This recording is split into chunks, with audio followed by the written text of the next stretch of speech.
They meet again, Clinton and Trump, with his campaign in crisis. It's a showdown in St. Louis here on CBS this evening. We're going to stop radical Islamic terrorism. He says it's a secret plan. The only secret is that he has no plan. It's about time this country had somebody running it that has an idea about money. A man who can be provoked by a tweet should not be anywhere near the nuclear codes.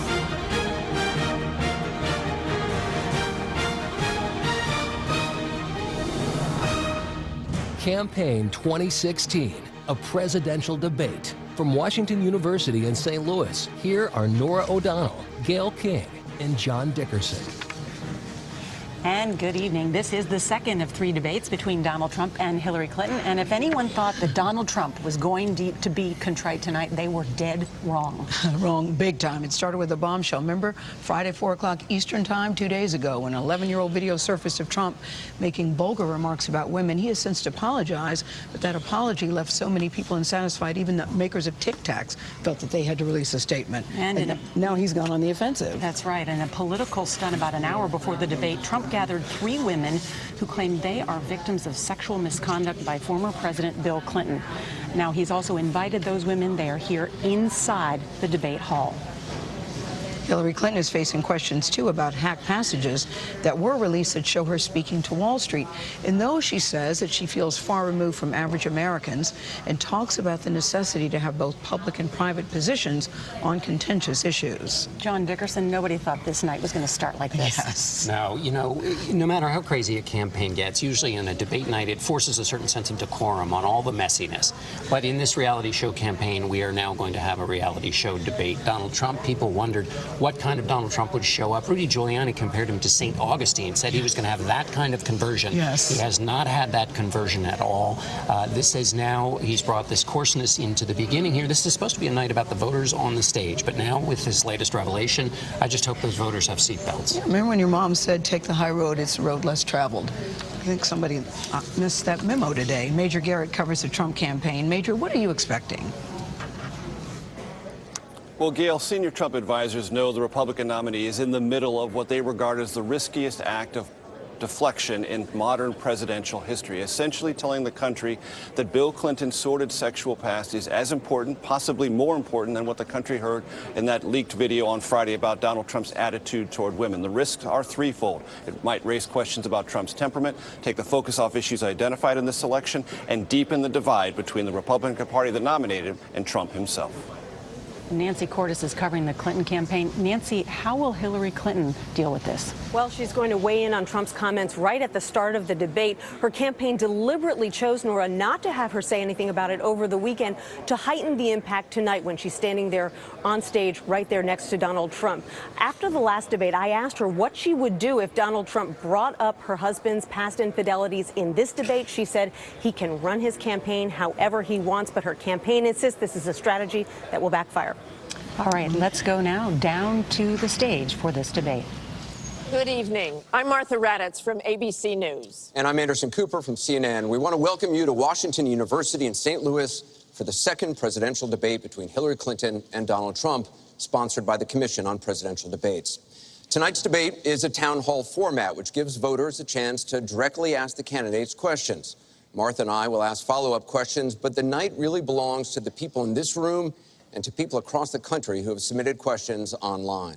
The people you see on this stage were chosen by the Gallup organization. They are all from the St. Louis area and told Gallup they haven't committed to a candidate.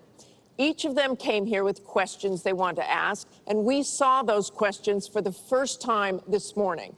Anderson and I and our team from ABC and CNN are the only ones who have seen them.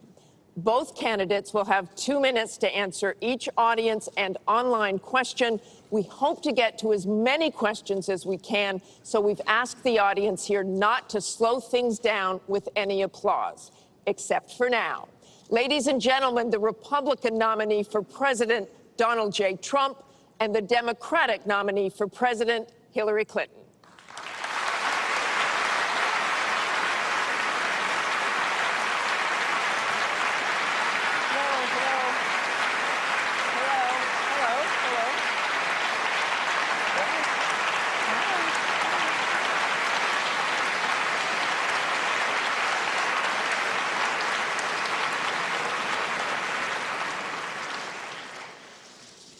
Thank you very much for being here. We're going to begin with a question from one of the members in our town hall. Each of you will have 2 minutes to respond to this question. Secretary Clinton, you won the coin toss, so you'll go first. Our first question comes from Patrice Brock.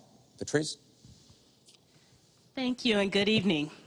The last presidential debate could have been rated as MA, mature audiences, per TV parental guidelines.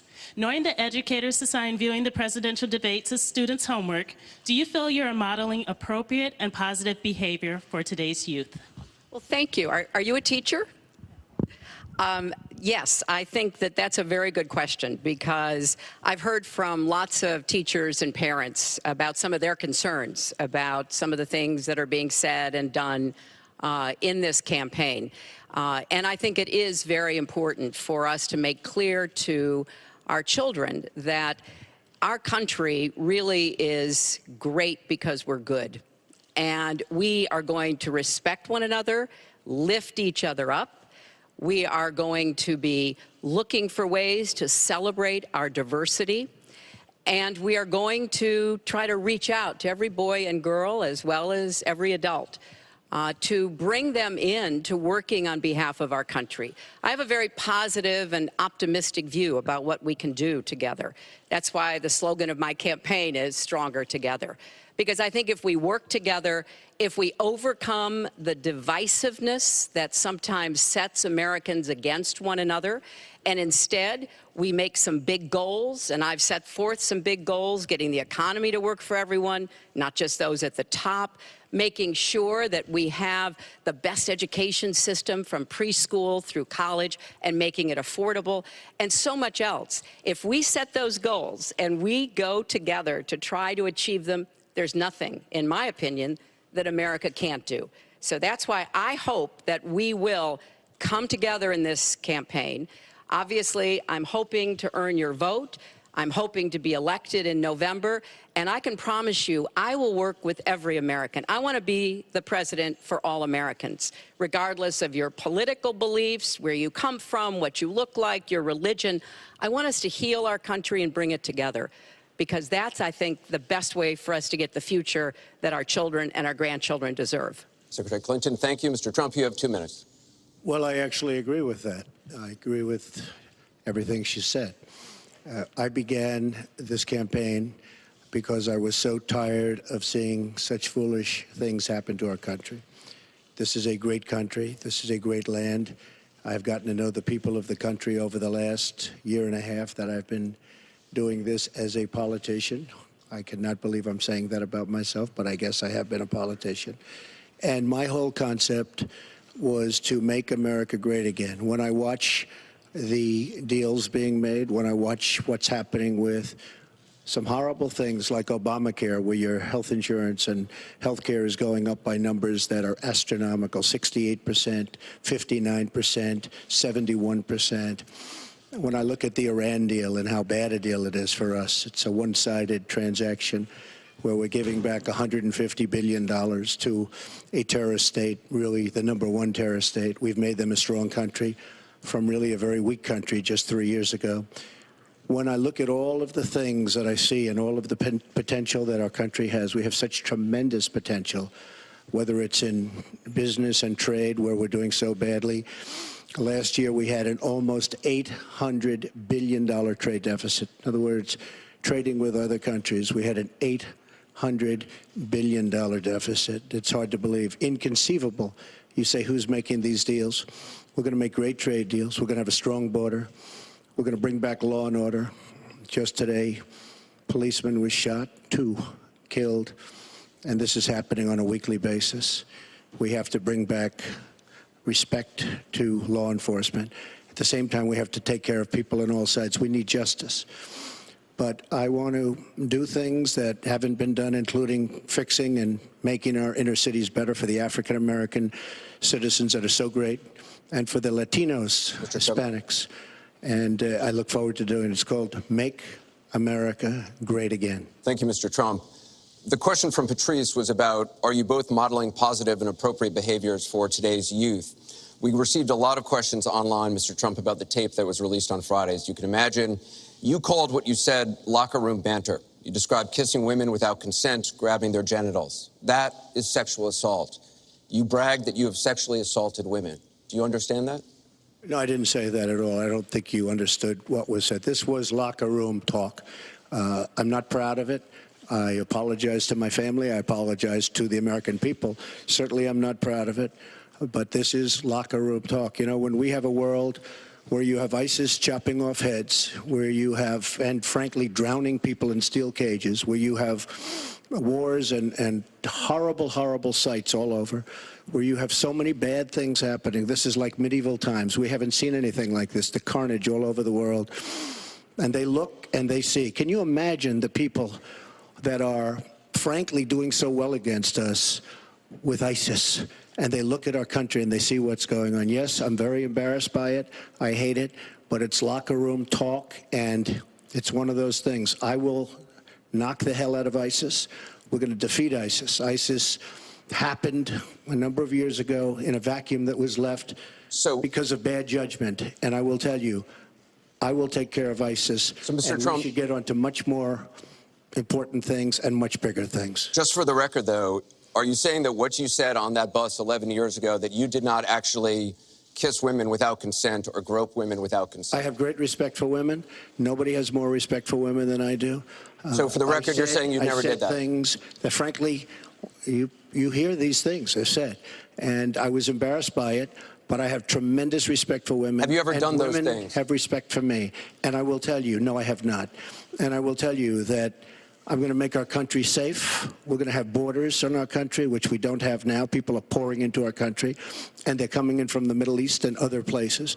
We're going to make America safe again. We're going to make America great again, but we're going to make America safe again. And we're going to make America wealthy again, because if you don't do that, it sounds harsh to say, but we have to build up the wealth of our nation. Right now, other nations are taking our jobs and they're taking our wealth. Thank you, Mr. And Trump. that's what I want to talk about. Secretary Clinton, do you want to respond?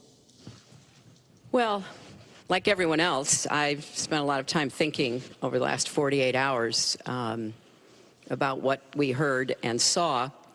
You know, with prior Republican nominees for president, I disagreed with them on politics, policies, principles, but I never questioned their fitness to serve. Donald Trump is different.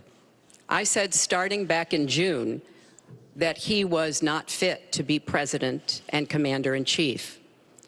And many Republicans and independents have said the same thing. What we all saw and heard on Friday was Donald talking about women, what he thinks about women, what he does to women. And he has said that the video doesn't represent who he is, but I think it's clear to anyone who heard it that it represents exactly who he is, because we've seen this throughout the campaign. We have seen him insult women. We've seen him rate women on their appearance, ranking them from 1 to 10. We've seen him embarrass women on TV and on Twitter. We saw him after the first debate spend nearly a week denigrating a former Miss Universe in the harshest, most personal terms. So, yes, this is who Donald Trump is. But it's not only women, and it's not only this video that raises questions about his fitness to be our president, because he has also targeted immigrants, African Americans, Latinos, people with disabilities, POWs, Muslims, and so many others.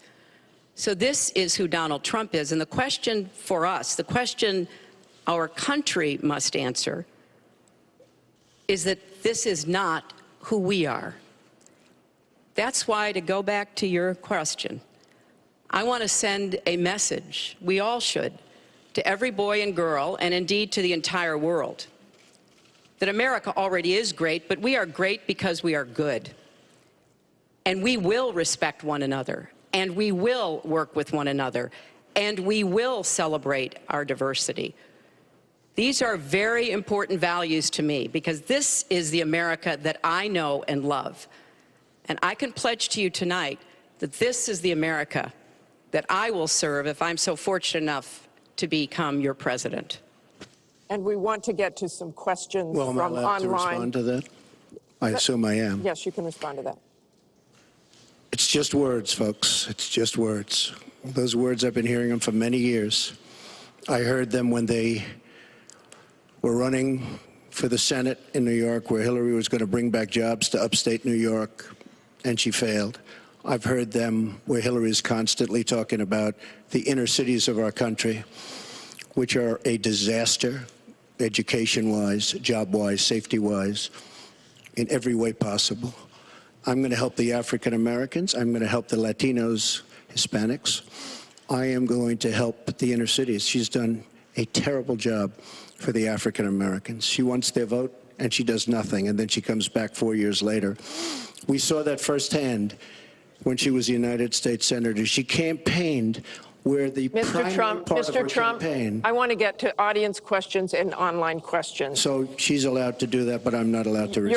You're going to get to Sounds respond fair. right now. That sounds fair. This tape is generating intense interest. In just 48 hours, it's become the single most talked about story of the entire 2016 election on Facebook, with millions and millions of people discussing it on the social network. As we said a moment ago, we do want to bring in questions from voters around the country via social media, and our first stays on this topic. Jeff from Ohio asks on Facebook, Trump says the campaign has changed him. When did that happen? So, Mr. Trump, let me add to that. When you walked off that bus at age 59, were you a different man, or did that behavior continue until just recently? And you have 2 minutes for this. As I told you, that was locker room talk. I'm not proud of it. I am a person who has great respect for people, for my family, for the people of this country, and certainly I'm not proud of it. But that was something that happened. If you look at Bill Clinton, far worse, minor words, and his was action. His was what he's done to women. There's never been anybody in the history of politics in this nation that's been so abusive to women.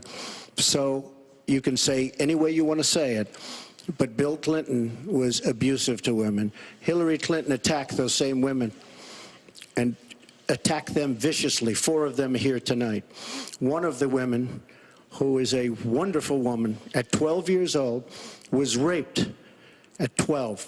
Her client, she represented, got him off, and she's seen laughing on 2 separate occasions, laughing at the girl who was raped. Kathy Shelton, that young woman, is here with us tonight. So don't tell me about words. I apologize for those words. But it is things that people say. But what President Clinton did, he was impeached. He lost his license to practice law. He had to pay an $850,000 fine to one of the women, Paula Jones, who's also here tonight.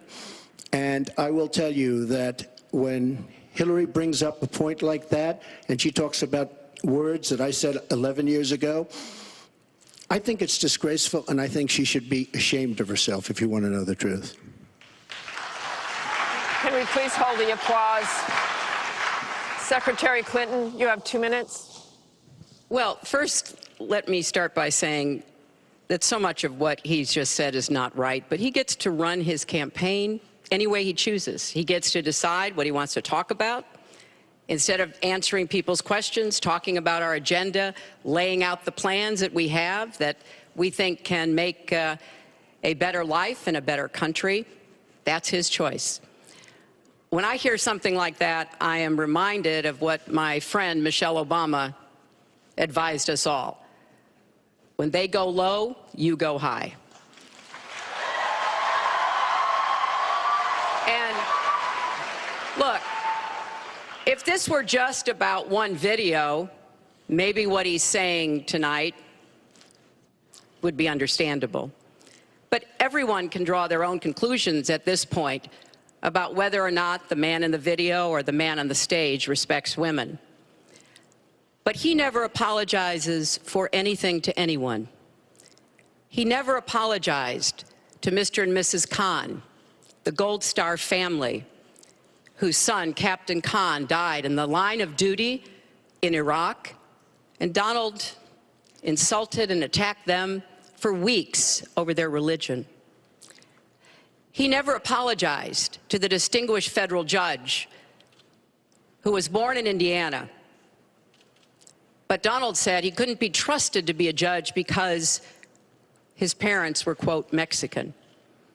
He never apologized to the reporter that he mimicked and mocked on national television, and our children were watching. And he never apologized for the racist lie that President Obama was not born in the United States of America. He owes the president an apology, he owes our country an apology, and he needs to take responsibility for his actions and his words.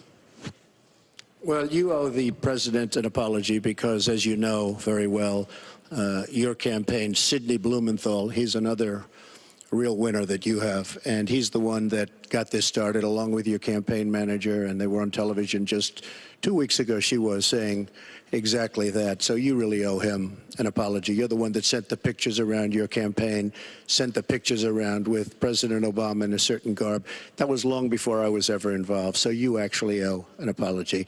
And number two, Michelle Obama. I've gotten to see the commercials that they did on you. And I've gotten to see some of the most vicious commercials I've ever seen of Michelle Obama talking about you, Hillary. So you talk about friend, go back and take a look at those commercials. A race where you lost, fair and square, unlike the Bernie Sanders race where you won, but not fair and square, in my opinion. And all you have to do is take a look at WikiLeaks and just see what they said about Bernie Sanders and see what Deborah Wasserman Schultz had in mind, because Bernie Sanders, between superdelegates and Deborah Wasserman Schultz, he never had a chance. And I was so surprised to see him sign on with the devil. But when you talk about apology, I think the one that you should really be apologizing for, and the thing that you should be apologizing for, are the 33,000 emails that you deleted and that you acid washed. And then the 2 boxes of emails and other things last week that were taken from an office and are now missing. And I'll tell you what, I didn't think I'd say this, but I'm going to say it. And I hate to say it. But if I win, I am going to instruct my Attorney General to get a special prosecutor to look into your situation, because there has never been so many lies, so much deception. There has never been anything like it. And we're going to have a special prosecutor. When I speak, I go out and speak. The people of this country are furious. In my opinion, the people that have been long-term workers at the FBI are furious. There has never been anything like this, where emails and you get a subpoena, and after getting the subpoena, you delete 33,000 emails. And then you acid wash them, or bleach them, as you would say, a very expensive process. So we're going to get a special prosecutor, and we're going to look into it, because you know what? People have been, their lives have been destroyed for doing 1/5 of what you've done, and it's a disgrace. And honestly, you ought to be ashamed of yourself. Secretary Clinton, I want to follow up on that. I'm going to let you talk about emails. Because everything he just said is absolutely false, but I'm not surprised. Really? In the first debate, and the audience needs to calm down here. I told people that it would be impossible to be fact-checking Donald all the time. I'd never get to talk about anything I want to do and how we're going to really make lives better for people. So once again, go to HillaryClinton.com. We have literally Trump. You can fact-check him in real time. Last time at the first debate, we had millions of people fact-checking, so I expect we'll have millions more fact-checking, because, you know, it's just awfully good that someone with the temperament of Donald Trump is not in charge of the law in our country. Yeah, because you'd be in jail. Secretary Clinton.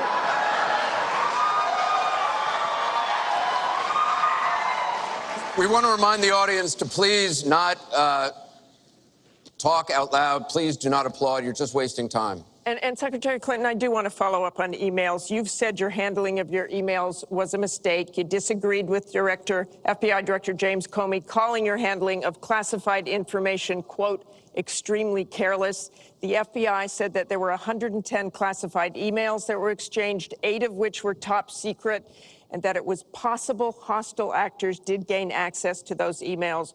You don't call that extremely careless? Well, Martha, first let me say, and I've said it before, but I'll repeat it because I want everyone to hear it, that was a mistake, and I take responsibility for using a personal email account. Obviously, if I were to do it over again, I would not. I'm not making any excuses. It was a mistake, and I am very sorry about that. But I think it's also important to point out where there are some misleading accusations from critics and others.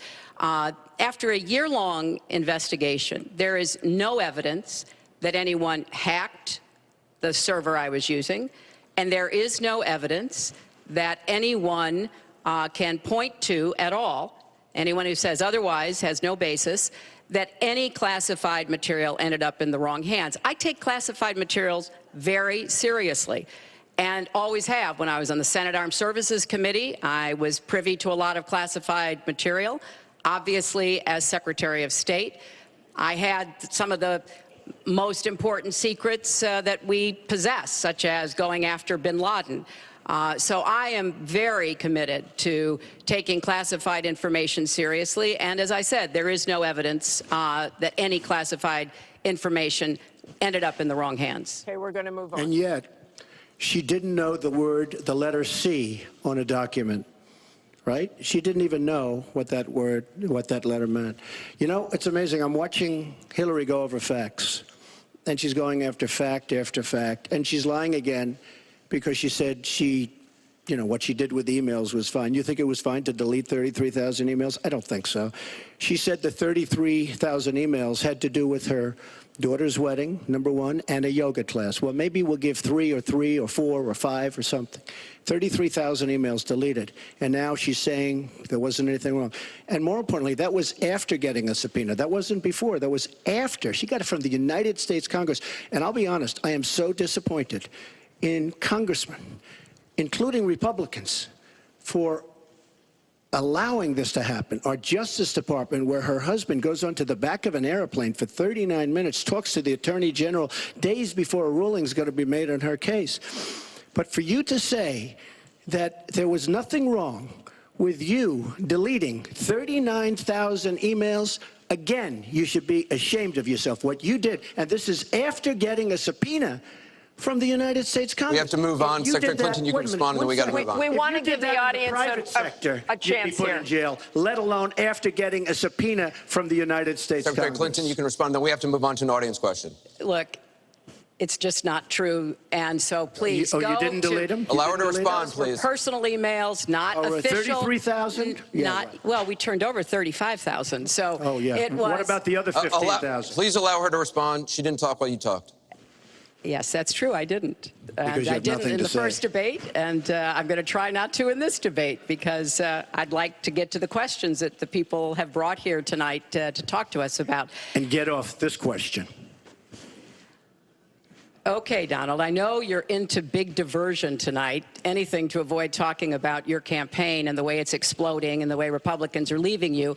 But let's at least focus on some of the issues that people care about tonight. Let's get to their questions. We have a question here from Ken Karpowitz. He has a question about health care. Ken? I'd like to know, Anderson, why aren't you bringing up the emails? I'd like to know. Why aren't you getting to the bottom? We brought up the emails. No, it hasn't. It hasn't. And it hasn't been finished at all. Ken Karpowitz has a question. It's nice to 1 on 3. Thank you. Affordable Care Act, known as Obamacare, it is not affordable. Premiums have gone up, deductibles have gone up, co-pays have gone up, prescriptions have gone up, and the coverage has gone down. What will you do to bring the costs down and make coverage better? That first one goes to Secretary Clinton because you started out the last one to the audience. If he wants to start, he can start. Go ahead, Hillary. No, go ahead, Donald. No, I'm a gentleman, Hillary. Go ahead. Secretary Clinton? Well, I think Donald was about to say he's going to solve it by repealing it and getting rid of the Affordable Care Act. And I'm going to fix it because I agree with you. Premiums have gotten too high, co-pays, deductibles, prescription drug costs. And I've laid out a series of actions that we can take to try to get those costs down. But here's what I don't want people to forget when we're talking about reining in the costs, which has to be the highest priority of the next president. When the Affordable Care Act passed, it wasn't just that 20 million people got insurance who didn't have it before, but that in and of itself was a good thing. I meet these people all the time, and they tell me what a difference having that insurance meant to them and their families.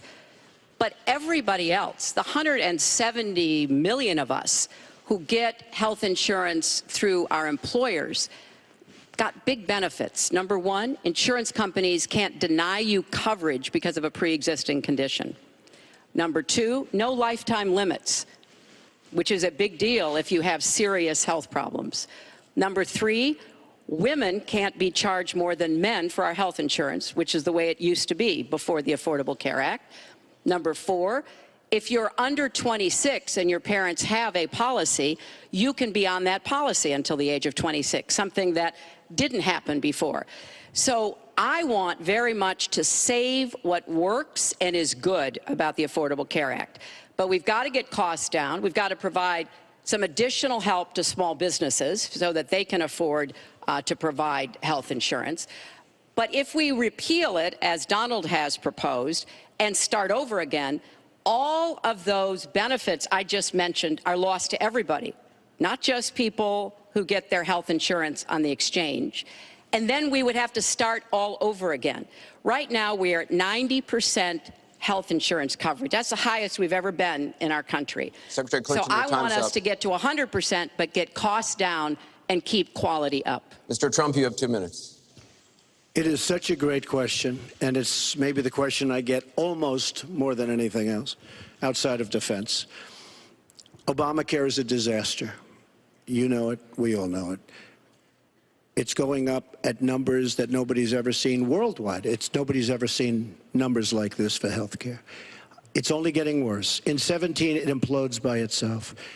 Their method of fixing it is to go back and ask Congress for more money, more and more money. And we have right now almost $20 trillion in debt. Obamacare will never work. It's very bad health insurance, far too expensive. And not only expensive for the person that has it, unbelievably expensive for our country. It's going to be one of the biggest line items very shortly. We have to repeal it and replace it with something absolutely much less expensive and something that works, where your plan can actually be tailored. We have to get rid of the lines around the state, artificial lines, where we stop insurance companies from coming in and competing because they wanted, President Obama and whoever was working on it, they want to leave those lines because that gives the insurance companies essentially monopolies. We want competition. You will have the finest health care plan there is. She wants to go to a single-payer plan, which would be a disaster, somewhat similar to Canada. And if you ever notice, the Canadians, when they need a big operation, when something happens, they come into the United States in many cases because their system is so slow. It's catastrophic in certain ways. But she wants to go to single-payer, which means the government basically rules everything. Hillary Clinton has been after this for years. Obamacare was the first step. Obamacare is a total disaster. And not only are your rates going up by numbers that nobody's ever believed, but your deductibles are going up. So that unless you get hit by a truck, you're never going to be able to use it. Mr. Trump, it is a disastrous plan, and it has to be repealed and replaced. Secretary Clinton, let me follow up with you. Your husband called Obamacare, quote, the craziest thing in the world, saying that small business owners are getting killed as premiums double, coverage is cut in half. Was he mistaken, or was his mistake simply telling the truth? No, I mean, he clarified what he meant, and it's very clear. Look, we are in a situation in our country where if we were to start all over again, we might come up with a different system. But we have an employer-based system. That's where the vast majority of people get their health care. And the Affordable Care Act was meant to try to fill the gap between people who were too poor and couldn't put together any resources to afford health care, namely people on Medicaid.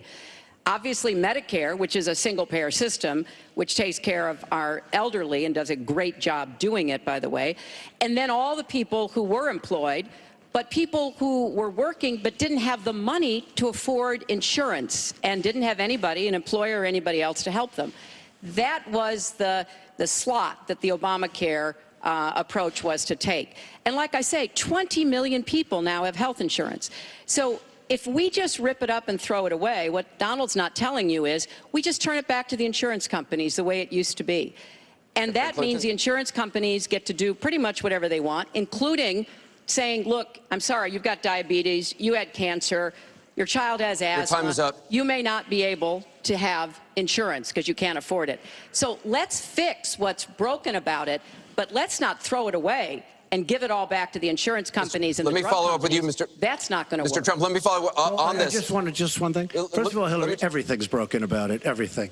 Number two, Bernie Sanders said that Hillary Clinton has very bad judgment. This is a perfect example of it, trying to save Obamacare, which is... You've said you want to end Obamacare. You've said you want to end Obamacare. You've also said you want to make coverage accessible for people with pre-existing conditions. How do you force insurance companies to do that if you're no longer mandating that every American get insurance? You're going to have plans. What does that mean? Well, I'll tell you what it means. You're going to have plans that are so good because we're going to have so much competition in the insurance industry once we break out the lines and allow the competition to come. Are you going to have a mandate that Americans have to have health insurance? President Obama, by keeping those lines, the boundary lines around each state, and it was almost gone until just very toward the end of the passage of Obamacare, which, by the way, was a fraud. You know that, because Jonathan Gruber, the architect of Obamacare, he said it was a great lie. It was a big lie. President Obama said you keep your doctor, you keep your plan. The whole thing was a fraud, and it doesn't work. But when we get rid of those lines, you have competition, and we will be able to keep pre-existing. We'll also be able to help people that don't have money, because we are going to have people protected. And Republicans feel this way, believe it or not, and strongly this way. We're going to block grant into the states. We're going to block grant into Medicaid into the states so that we will be able to take care of people without the necessary funds to take care of themselves. Thank you, Mr. Trump. We now go to Gorba Hamid with a question for both candidates. Hi. There are 3.3 million Muslims in the United States, and I'm one of them. You've mentioned working with Muslim nations, but with Islamophobia on the rise, how will you help people like me deal with the consequences of being labeled as a threat to the country after the election is over? Mr. Trump, you're first. Well, you're right about Islamophobia, and that's a shame. But one thing we have to do is we have to make sure that, because there is a problem. I mean, whether we like it or not, and we can be very politically correct, but whether we like it or not, there is a problem. And we have to be sure that Muslims come in and report when they see something going on. When they see hatred going on, they have to report it. As an example, in San Bernardino, many people saw the bombs all over the apartment of the two people that killed 14 and wounded many, many people. Horribly wounded. They'll never be the same. Muslims have to report the problems when they see them. And, you know, there's always a reason for everything. If they don't do that, it's a very difficult situation for our country. Because you look at Orlando, and you look at San Bernardino, and you look at the World Trade Center, go outside, you look at Paris, look at that horrible, these are radical Islamic terrorists. And she won't even mention the word, and nor will President Obama. He won't use the term radical Islamic terrorism. Now, to solve a problem, you have to be able to state what the problem is, or at least say the name. She won't say the name, and President Obama won't say the name, but the name is there. It's radical Islamic terror. And before you solve it, you have to say the name. Secretary Clinton. Well, thank you for asking your question. And I've heard this question from a lot of Muslim Americans across our country, because unfortunately there's been a lot of very divisive, dark things said about Muslims. And even someone like Captain Khan, the young man who sacrificed himself defending our country in the United States Army, has been subject to attack by Donald. I want to say just a couple of things. First, we've had Muslims in America since George Washington. And we've had many successful Muslims. We just lost a particularly well-known one with Muhammad Ali. My vision of America is an America where everyone has a place. If you're willing to work hard, you do your part, you contribute to the community. That's what America is. That's what we want America to be for our children and our grandchildren. It's also very short-sighted and even dangerous to be engaging in the kind of demagogic rhetoric that Donald has about Muslims. We need American Muslims to be part of our eyes and ears on our front lines. I've worked with a lot of different Muslim groups around America. I've met with a lot of them, and I've heard how important it is for them to feel that they are wanted and included and part of our country, part of our homeland security, and that's what I want to see. It's also important, I intend to defeat ISIS, to do so in a coalition with majority Muslim nations. Right now, a lot of those nations are hearing what Donald says and wondering, why should we cooperate with the Americans? And this is a gift to ISIS and the terrorists, violent jihadist terrorists. We are not at war with Islam. And it is a mistake, and it plays into the hands of the terrorists to act as though we are.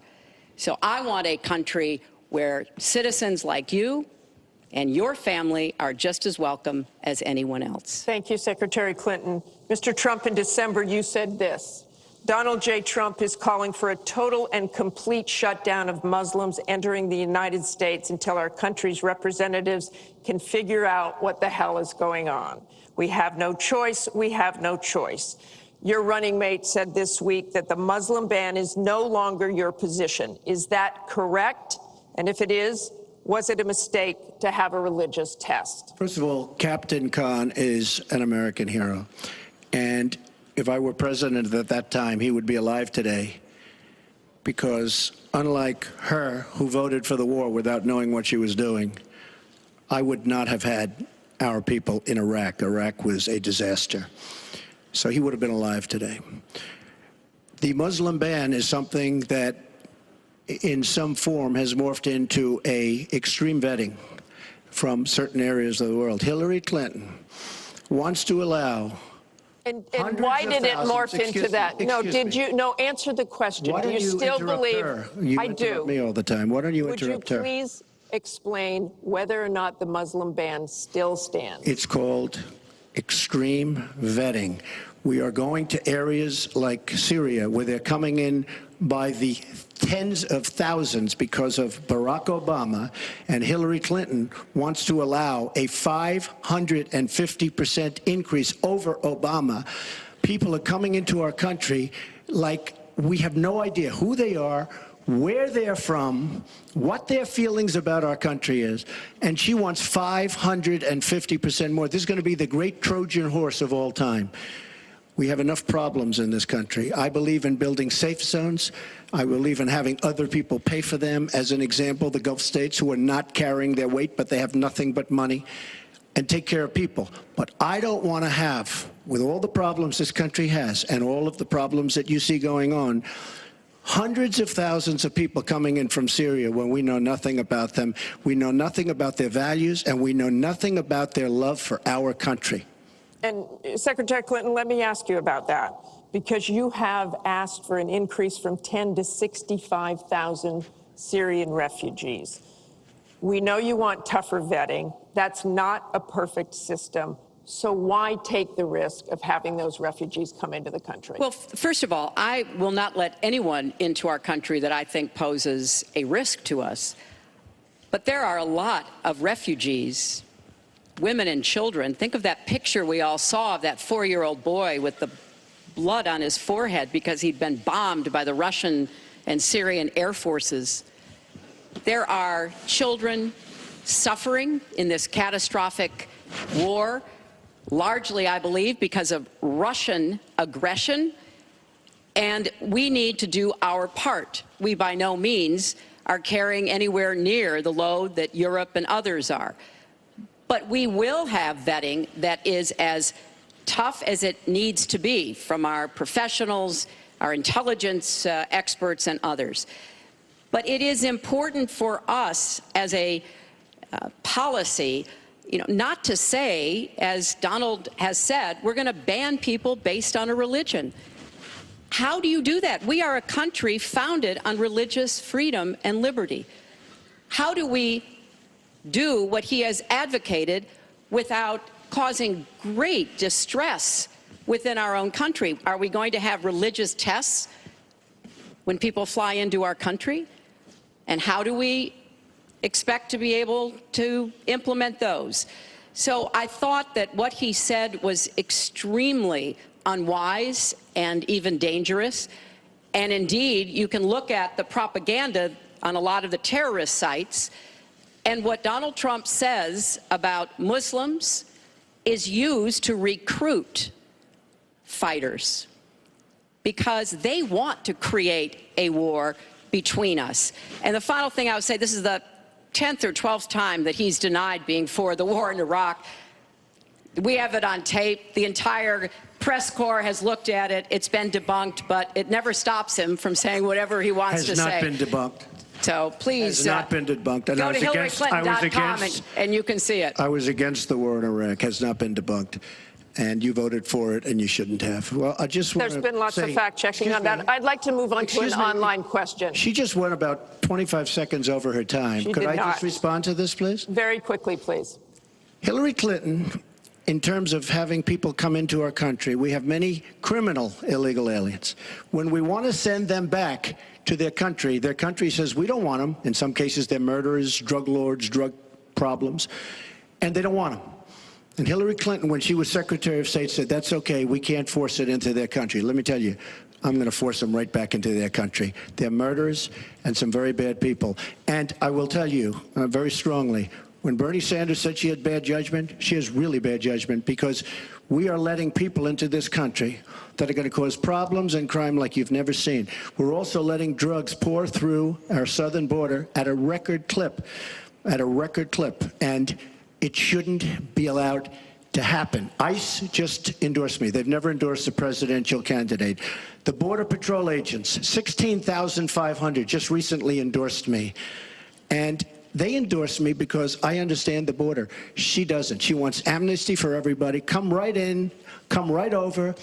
It's a horrible thing she's doing. She's got bad judgment, and honestly, so bad that she should never be president of the United States. That I can tell you. Thank you, Mr. Trump. I want to move on. This next question comes from the public through the Bipartisan Open Debate Coalition's online forum, where Americans submitted questions that generated millions of votes. This question involves WikiLeaks' release of purported excerpts of Secretary Clinton's paid speeches, which she has refused to release, and one line in particular in which you, Secretary Clinton, purportedly say you need both a public and private position on certain issues. So, two from Virginia asks, is it okay for politicians to be two-faced? Is it acceptable for a politician to have a private stance on issues? Secretary Clinton, well, your 2 minutes. Right. As I recall, that was something I said about Abraham Lincoln after having seen the wonderful Steven Spielberg movie called Lincoln. It was a master class watching President Lincoln get the Congress to approve the 13th Amendment. It was principled and it was strategic. And I was making the point that it is hard sometimes to get the Congress to do what you want to do, and you have to keep working at it. And yes, President Lincoln was trying to convince some people. He used some arguments. Convincing other people, he used other arguments. That was a great, I thought, a great display of presidential leadership. But, you know, let's talk about what's really going on here, Martha, because our intelligence community just came out and said in the last few days that the Kremlin, meaning Putin and the Russian government, are directing the attacks, the hacking on American accounts to influence our election. And WikiLeaks is part of that, as are other sites where the Russians hack information. We don't even know if it's accurate information, and then they put it out. We have never in the history of our country been in a situation where an adversary, a foreign power, is working so hard to influence the outcome of the election. And believe me, they're not doing it to get me elected. They're doing it to try to influence the election for Donald Trump. Now, maybe because he has praised Putin, maybe because he says he agrees with a lot of what Putin wants to do, maybe because he wants to do business in Moscow. I don't know the reasons. But we deserve answers. And we should demand that Donald release all of his tax returns so that people can see what are the entanglements and the financial relationships we're going to get to that later. He has Secretary with Clinton, Russians and you're out other of time. foreign powers. Well, I think I should Mr. respond Trump. because it's so ridiculous. Look, now she's blaming, she got caught in a total lie. Her papers went out to all her friends at the banks, Goldman Sachs and everybody else, and she said things, WikiLeaks, that just came out. And she lied. Now she's blaming the lie on the late, great Abraham Lincoln. That's one that I haven't. Okay, Honest Abe. Honest Abe never lied. That's the good thing. That's the big difference between Abraham Lincoln and you. That's a big, big difference. We're talking about some difference. But as far as other elements of what she was saying, I don't know, Putin. I think it would be great if we got along with Russia because we could fight ISIS together, as an example. But I don't know Putin. But I notice anytime anything wrong happens, they like to say, the Russians. She doesn't know if it's the Russians doing the hacking. Maybe there is no hacking. But they always blame Russia. And the reason they blame Russia is because they think they're trying to tarnish me with Russia. I know nothing about Russia. I know about Russia, but I know nothing about the inner workings of Russia. I don't deal there. I have no businesses there. I have no loans from Russia. I have a very, very great balance sheet. So great that when I did the old post office on Pennsylvania Avenue, the United States government, because of my balance sheet, which they actually know very well, chose me to do the old post office between the White House and Congress, chose me to do the old post office. One of the primary things, in fact, perhaps the primary thing, was balance sheet. But I have no loans with Russia. You could go to the United States government and they would probably tell you that because they know my sheet very well in order to get that development I had to have. Now, the taxes are a very simple thing. As soon as I have, first of all, I pay hundreds of millions of dollars in taxes. Many of our friends took bigger deductions. Warren Buffett took a massive deduction. Soros, who's a friend of hers, took a massive deduction. Many of the people that are giving her all this money that she can do many more commercials than me took massive deductions. I pay hundreds of millions of dollars in taxes. But as soon as my routine audit's finished, I'll release my returns. I'll be very proud to. Thank you, Mr. Trump. We've got we're on turn, actually, the topic of taxes. We have a question from Spencer Moss. Spencer? Good evening. My question is, what specific tax provisions will you change to ensure the wealthiest Americans pay their fair share in taxes? Mr. Trump, you have 2 minutes. Well, one thing I do is get rid of carried interest. One of the greatest provisions for people like me, to be honest with you. I give up a lot when I run because I knock out the tax code. And she could have done this years ago, by the way. She was a United States senator.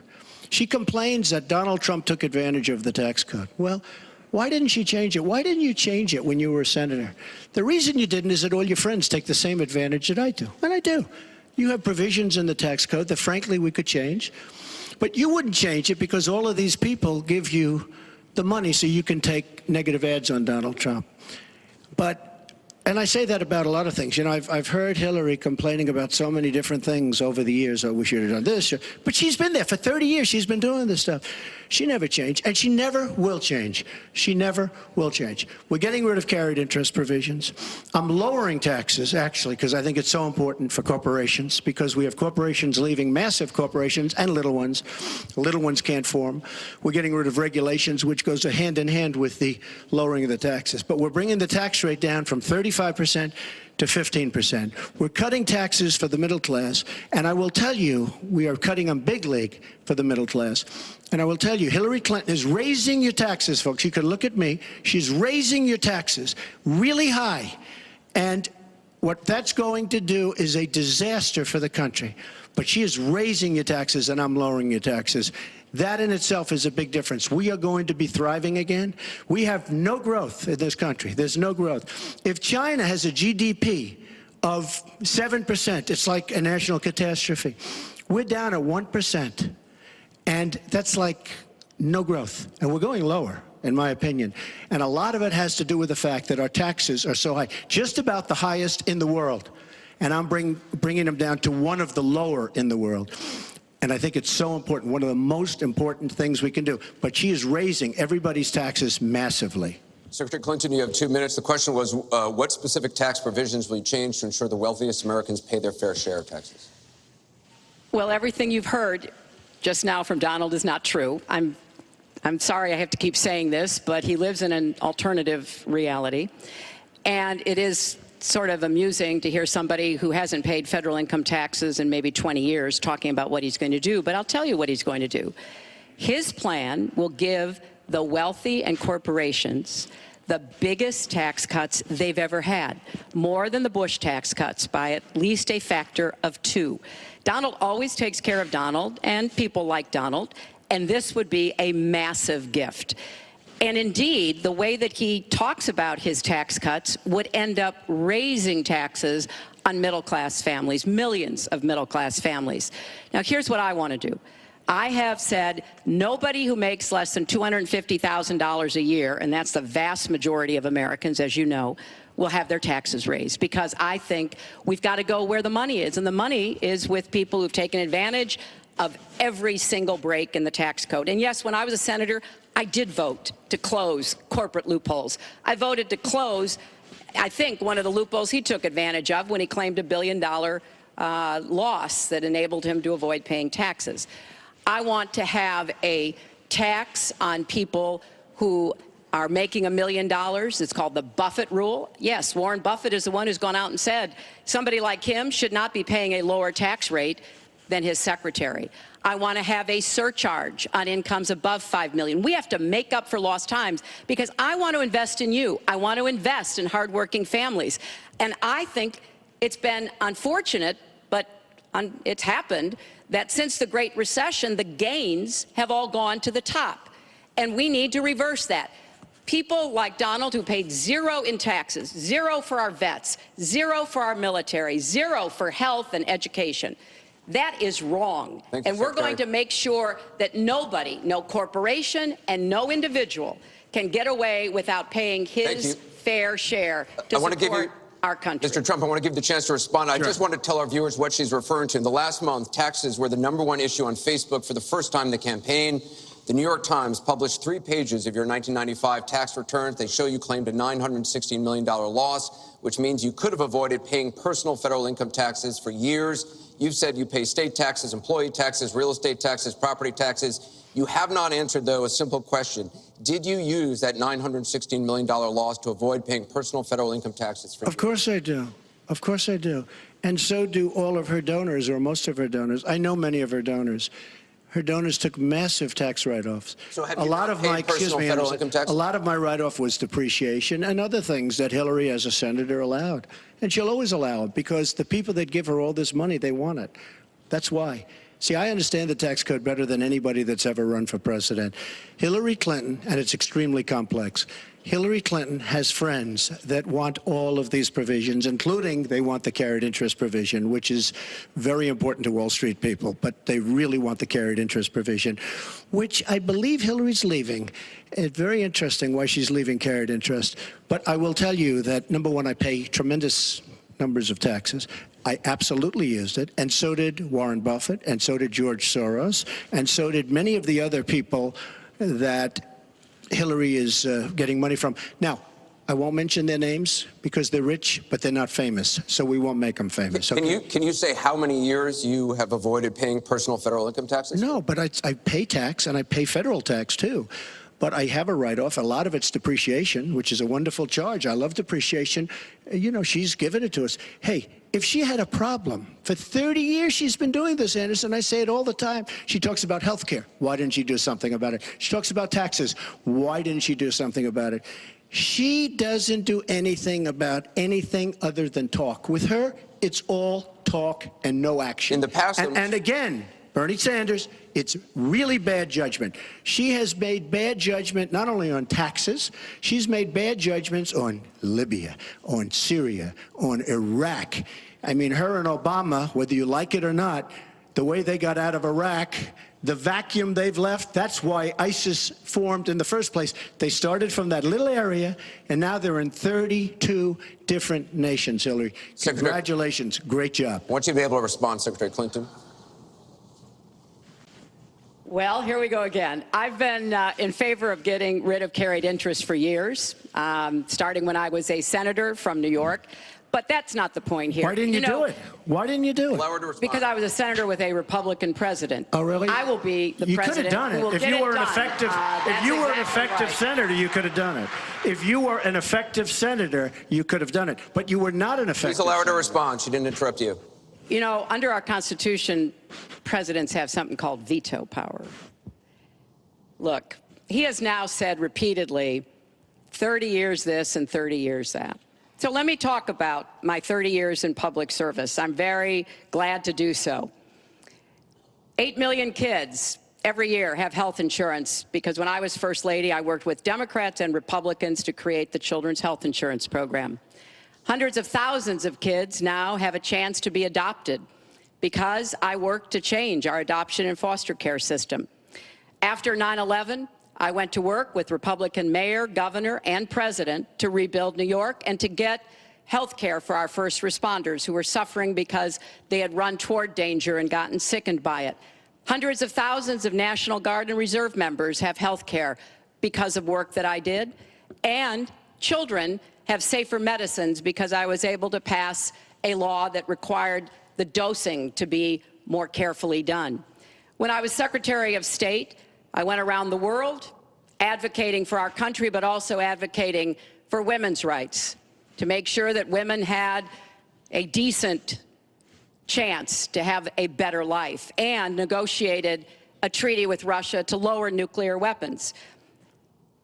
400 pieces of legislation have my name on it as a sponsor or co-sponsor when I was a senator for 8 years.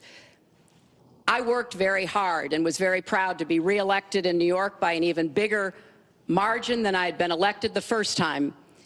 And as president, I will take that work, that bipartisan work, that finding common ground, because you have to be able to get along with people to get things done in Washington. Thank you, Secretary. And I've proven that I can. And for 30 years, I've produced results for people. Thank you, Secretary. We're going to move on to Syria. Both of you have mentioned that. She said a lot of things. I mean, I think we should be allowed to maybe Mr. Trump, we're going to go on. This is about the audience. Disaster as a senator. Mr. Trump, we're going to move on. The heartbreaking video of a 5-year-old Syrian boy named Amran sitting in an ambulance after being pulled from the rubble after an airstrike in Aleppo focused the world's attention on the horrors of the war in Syria, with 136 million views on Facebook alone. But there are much worse images coming out of Aleppo every day now, where in the past few weeks alone, 400 people have been killed, at least 100 of them children. Just days ago, the State Department called for a war crimes investigation of the Syrian regime of Bashar al-Assad and its ally, Russia, for their bombardment of Aleppo. So this next question comes from social media through Facebook. Diane from Pennsylvania asks, if you were president, what would you do about Syria and the humanitarian crisis in Aleppo? Isn't it a lot like the Holocaust when the U.S. waited too long before we helped? Secretary Clinton, we will begin with your 2 minutes. Well, the situation in Syria is catastrophic.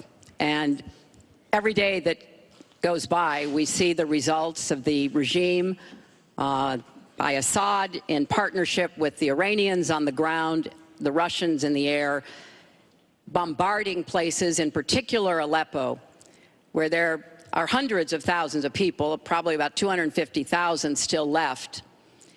And there is a determined effort by the Russian Air Force to destroy Aleppo in order to eliminate the last of the Syrian rebels who were really holding out against the Assad regime. Russia hasn't paid any attention to ISIS. They're interested in keeping Assad in power.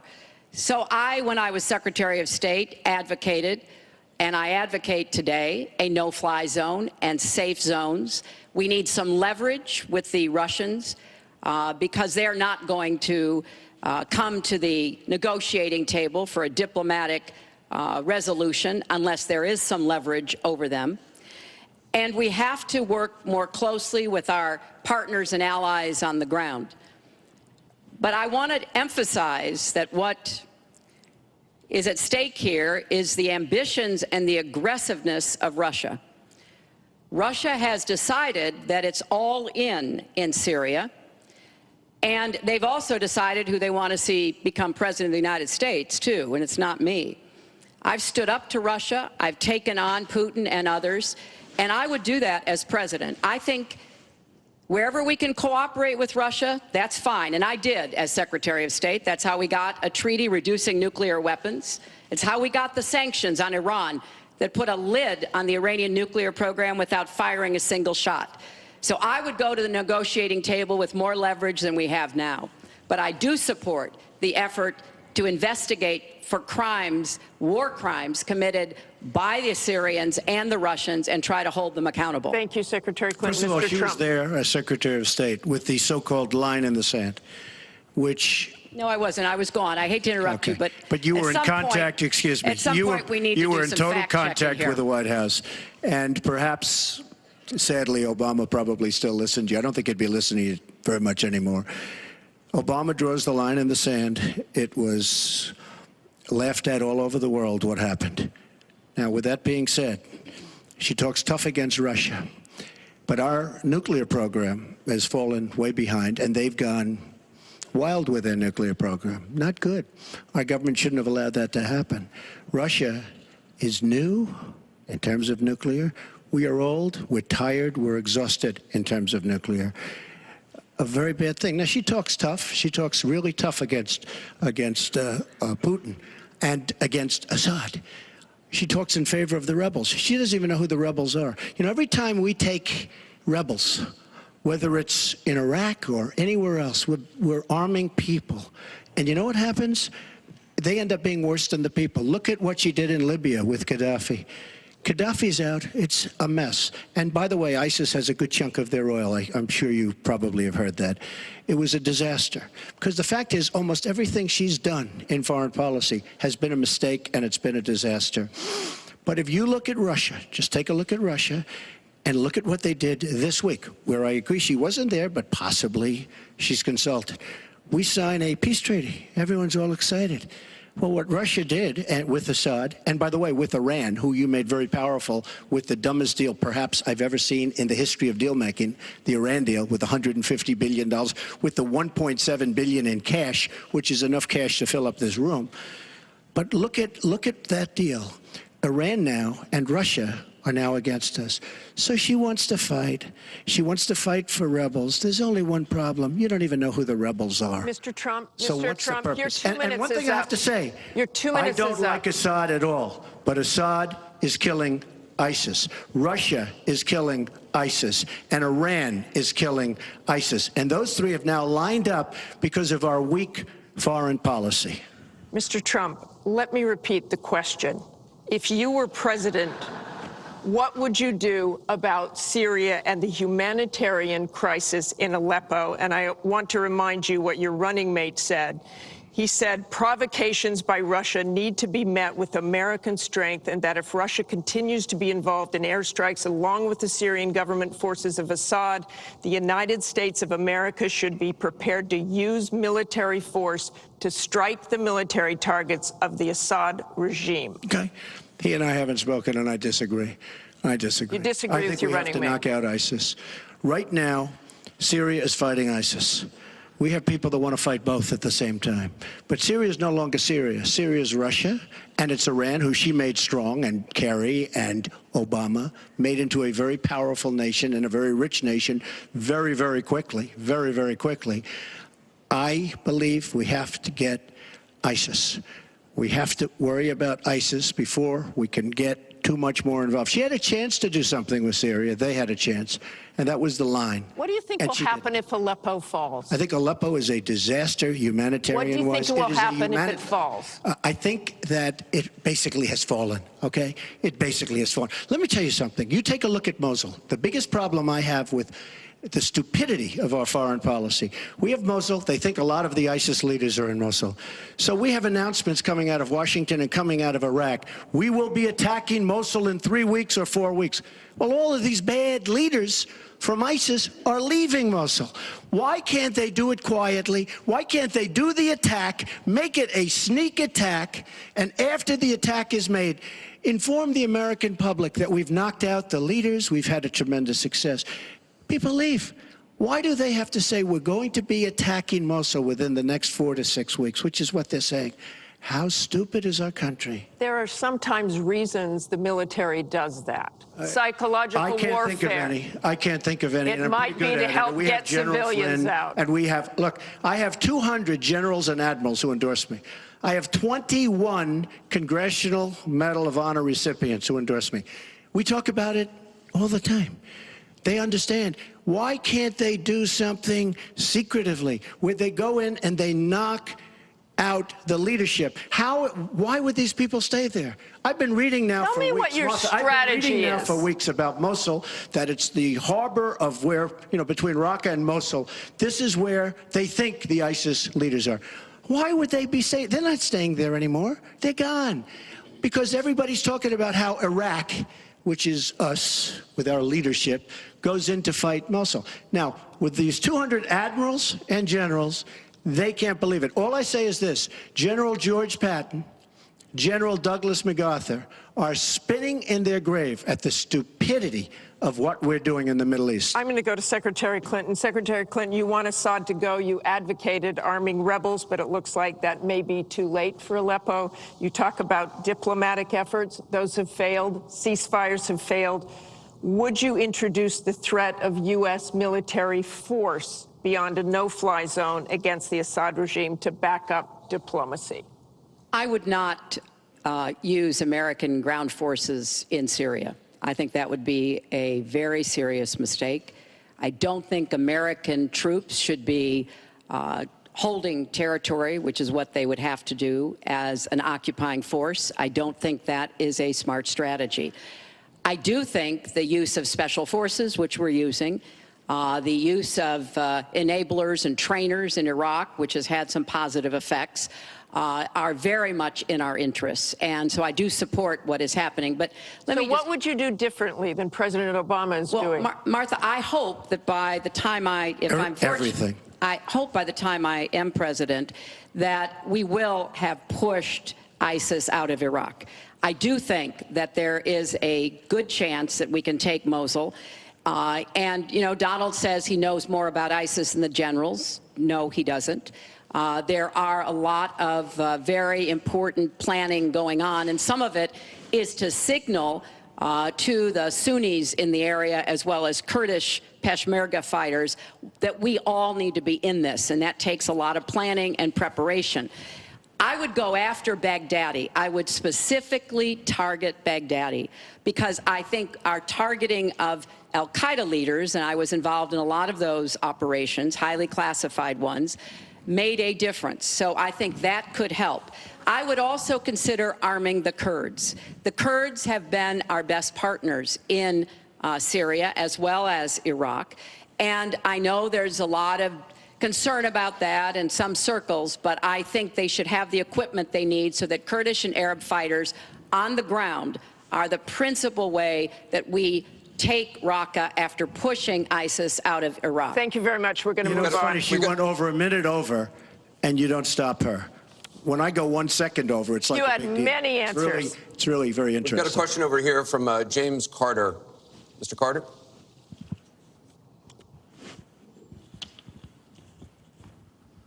My question is, do you believe you can be a devoted president to all the people in the United States? That question begins for Mr. Trump. Absolutely. I mean, she calls our people deplorable, a large group, and irredeemable. I will be a president for all of our people, and I'll be a president that will turn our inner cities around and will give strength to people, and will give economics to people, and will bring jobs back, because NAFTA, signed by her husband, is perhaps the greatest disaster trade deal in the history of the world, not in this country. It stripped us of manufacturing jobs.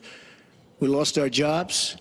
We lost our money. We lost our plants. It is a disaster. And now she wants to sign TPP, even though she says now she's for it. She called it the gold standard. And by the way, at the last debate, she lied, because it turned out that she did say the gold standard, and she said she didn't say it. They actually said that she lied, okay? And she lied, but she's lied about a lot of things. I would be a president for all of the people, African Americans, the inner cities.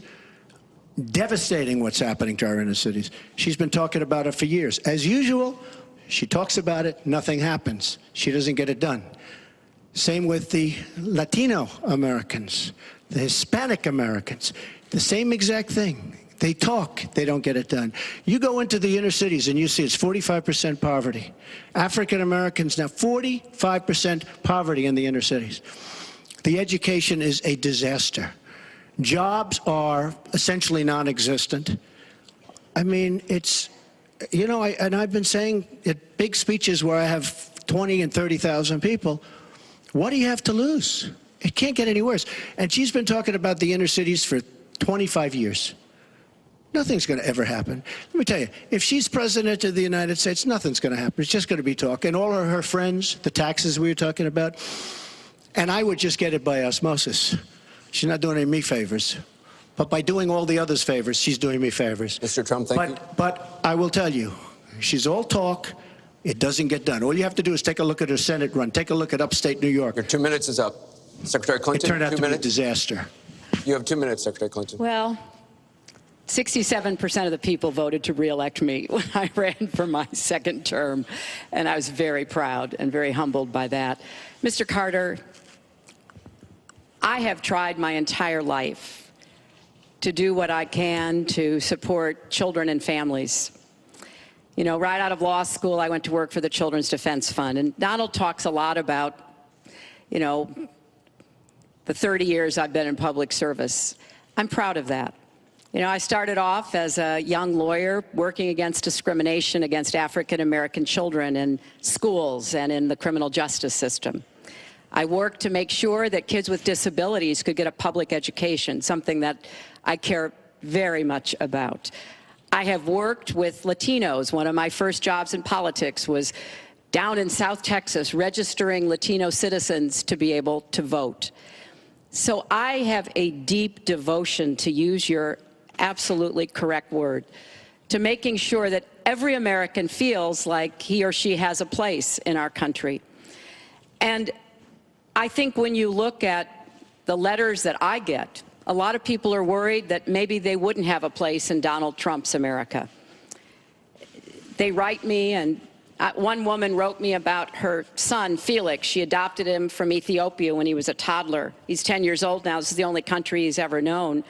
And he listens to Donald on TV, and he said to his mother one day, will he send me back to Ethiopia if he gets elected? You know, children listen to what is being said, to go back to the very, very first question. And there's a lot of fear that, in fact, teachers and parents are calling it the Trump effect.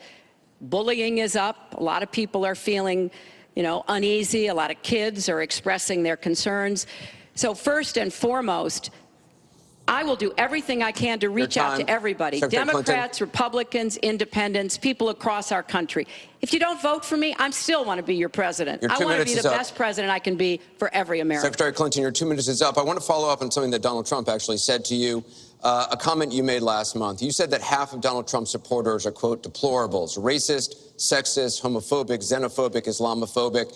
You later said you regretted saying half. You didn't express regret for using the term deplorables. To Mr. Carter's question, how can you unite a country if you've written off tens of millions of Americans? Well, within hours, I said that I was sorry about the way I talked about that, because my argument is not with his supporters. It's with him and with the hateful and divisive campaign that he has run, and the inciting of violence at his rallies, and the very brutal kinds of comments about not just women, but all Americans, all kinds of Americans. And what he has said about African Americans and Latinos, about Muslims, about POWs, about immigrants, about people with disabilities, he's never apologized for. And so I do think that a lot of the tone and tenor that he has said, I'm proud of the campaign that Bernie Sanders and I ran. We ran a campaign based on issues, not insults, and he is supporting me 100%. Thank you. Because we talked about what we wanted to do. We might have had some differences, and we had a lot of debates. Thank you, Secretary. But we believed that we could make the country better, and I was proud of that. I'm going to give you a minute, 20 We seconds. have a divided nation. We have a very divided nation. You look at Charlotte, you look at Baltimore, you look at the violence that's taking place in the inner cities, Chicago. You take a look at Washington, D.C. We have an increase in murder within our cities, the biggest in 45 years. We have a divided nation because people like her, and believe me, she has tremendous hate in her heart. And when she said deplorables, she meant it. And when she said irredeemable, they're irredeemable. You didn't mention that. But when she said they're irredeemable, to me, that might have been even worse. She said some of them are irredeemable. She's got tremendous hatred. And this country cannot take another 4 years of Barack Obama. And that's what you're getting with her. Mr. Trump, let me follow up with you. In 2008, you wrote in one of your books that the most important characteristic of a good leader is discipline. You said if a leader doesn't have it, quote, he or she won't be one for very long. In the days after the first debate, you sent out a series of tweets from 3 a.m. to 5 a.m., including one that told people to check out a sex tape. Is that the discipline of a good leader? No, it wasn't check out a sex tape. It was just take a look at the person that she built up to be this wonderful Girl Scout, who was no Girl Scout. By the way, just so you understand, when she said 3 o'clock in the morning, take a look at Benghazi. She said, who's going to answer the call at 3 o'clock in the morning? Guess what? She didn't answer because when Ambassador Stevens... The question is that the discipline of a good leader? 600 times. Well, she said she was awake at 3 o'clock in the morning. And she also sent a tweet out at 3 o'clock in the morning, but I won't even mention that. But she said she'll be awake. Who's going to... The famous thing, we're going to answer our call at 3 o'clock in the morning. Guess what happened? Ambassador Stevens sent 600 requests for help. And the only one she talked to was Sidney Blumenthal, who's her friend and not a good guy, by the way. So, you know, she shouldn't be talking about that. Now, tweeting happens to be a modern-day form of communication. I mean, you can like it or not like it. I have, between Facebook and Twitter, I have almost 25 million people. It's a very effective way of communication. So you can put it down, but it is a very effective form of communication. I'm not unproud of it, to be honest with you. Secretary Clinton, does Mr. Trump have the discipline to be a good leader? No. I'm shocked to hear that. Well, it's not only my opinion, it's the opinion of many others, national security experts, Republicans, former Republican members of Congress. But it's in part because those of us who have had the great privilege of seeing this job up close and know how difficult it is, and it's not just because I watched my husband take a $300 billion deficit and turn it into a $200 billion surplus, and 23 million new jobs were created, and incomes went up for everybody. Everybody. African-American incomes went up 33%. And it's not just because I worked with George W. Bush after 9/11. And I was very proud that when I told him what the city needed, what we needed to recover, he said, you've got it, and he never wavered. He stuck with me. And I have worked, and I admire President Obama. He inherited the worst financial crisis since the Great Depression. That was a terrible time for our country. We have to move along. 9 million people lost their jobs, 5 million homes were lost, Secretary and Clinton, we're $13 moving trillion in family wealth was wiped out. We are back on the right track. He would send us back into recession with his tax plans. Secretary Clinton, we are moving to an audience question. We're almost out of time. We have another. Mr. Trump, we're moving to an audience question. It is, our country Mr. Trump, has the Secretary slowest growth, Clinton, we and want to get jobs to are a the disaster. audience. Thank you very much, both of you. We have another audience question. Beth Miller has a question for both candidates. Good evening. Perhaps the most important aspect of this election is the Supreme Court justice. What would you prioritize as the most important aspect of selecting a Supreme Court justice? We begin with your 2 minutes, Secretary Clinton. Thank you. Well, you're right. This is one of the most important issues in this election.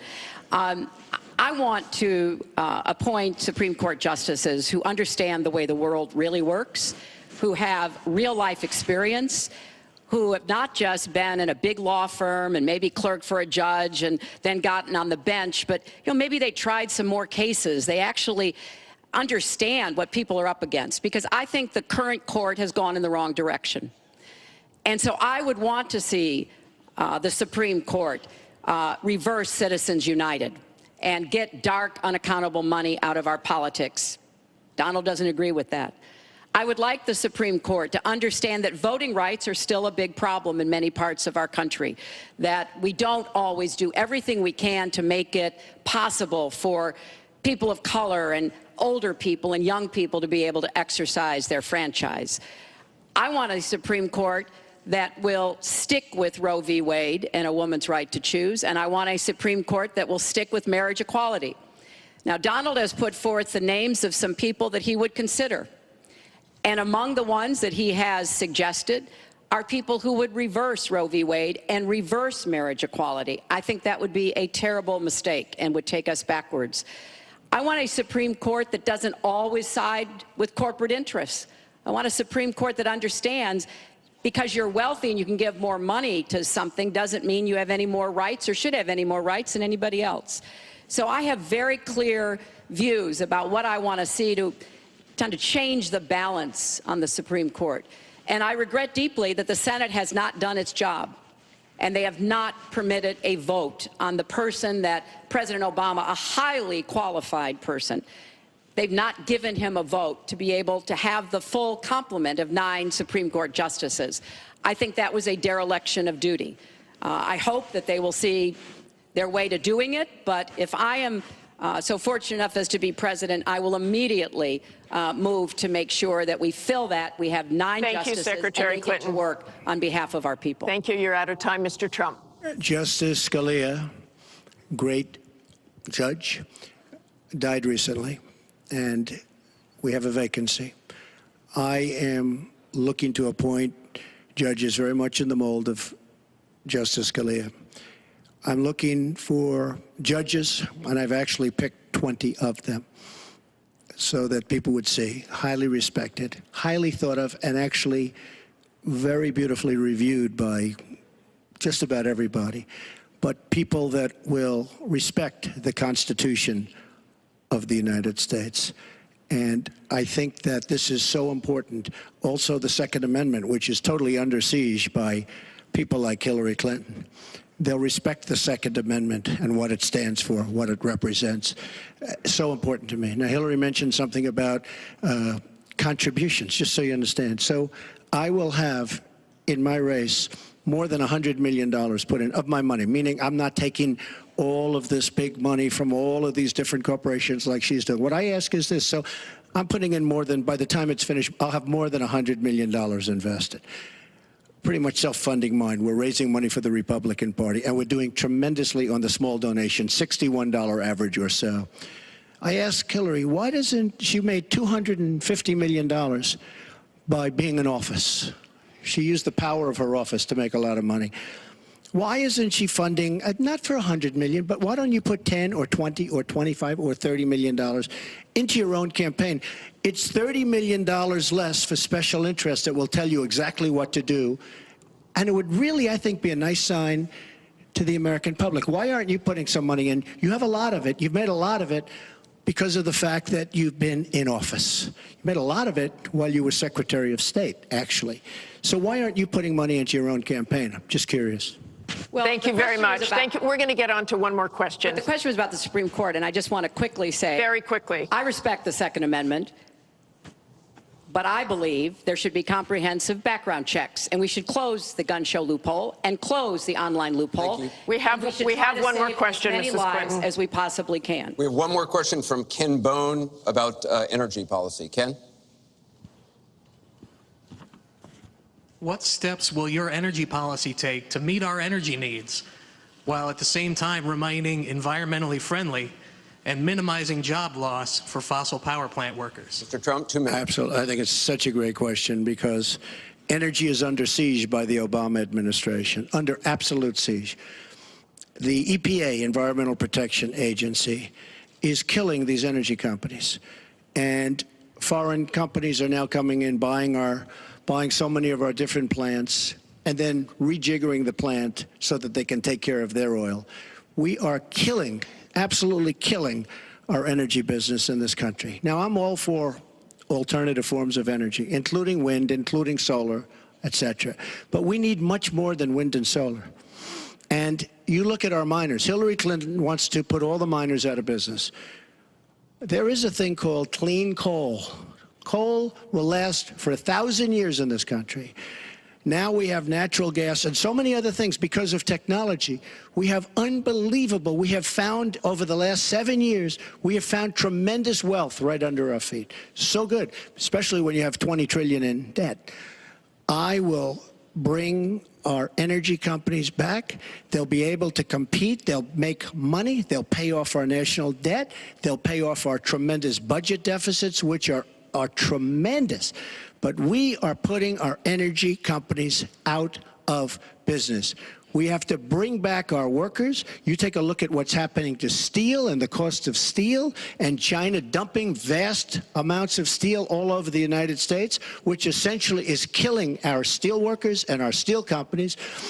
We have to guard our energy companies. We have to make it possible. The EPA is so restrictive that they are putting our energy companies out of business. And all you have to do is go to a great place like West Virginia or places like Ohio, which is phenomenal, or places like Pennsylvania, and you see what they're doing to the people, miners and others in the energy business. It's a disgrace. Your time is up. Thank you, sir. It's an absolute disgrace. Secretary Clinton, 2 minutes. Well, that was very interesting. First of all, China is illegally dumping steel in the United States, and Donald Trump is buying it to build his buildings, putting steel workers and American steel plants out of business. That's something that I fought against as a senator, and that I would have a trade prosecutor to make sure that we don't get taken advantage of by China on steel or anything else. You know, because it sounds like you're in the business or you're aware of people in the business, you know that we are now, for the first time ever, energy independent. We are not dependent upon the Middle East, but the Middle East still controls a lot of the prices. So the price of oil has been way down, and that has had a damaging effect on a lot of the oil companies, right? We are, however, producing a lot of natural gas, which serves as a bridge to more renewable fuels, and I think that's an important transition. We've got to remain energy independent. It gives us much more power and freedom than to be worried about what goes on in the Middle East. We have enough worries over there without having to worry about that. So I have a comprehensive energy policy, but it really does include fighting climate change, because I think that is a serious problem. And I support moving toward more clean, renewable energy as quickly as we can. Because I think we can be the 21st century clean energy superpower and create millions of new jobs and businesses. But I also want to be sure that we don't leave people behind. That's why I'm the only candidate from the very beginning of this campaign who had a plan to help us revitalize coal country.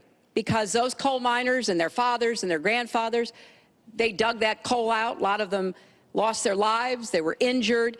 But they turned the lights on and they powered our factories. I don't want to walk away from them, so we've got to do something for them. But the price of coal is down worldwide. So we have to look at this comprehensively, and that's exactly what I have proposed. I hope you will go to HillaryClinton.com and look at my entire policy. One more audience question. We've sneaked in one more question, and it comes from Carl Becker.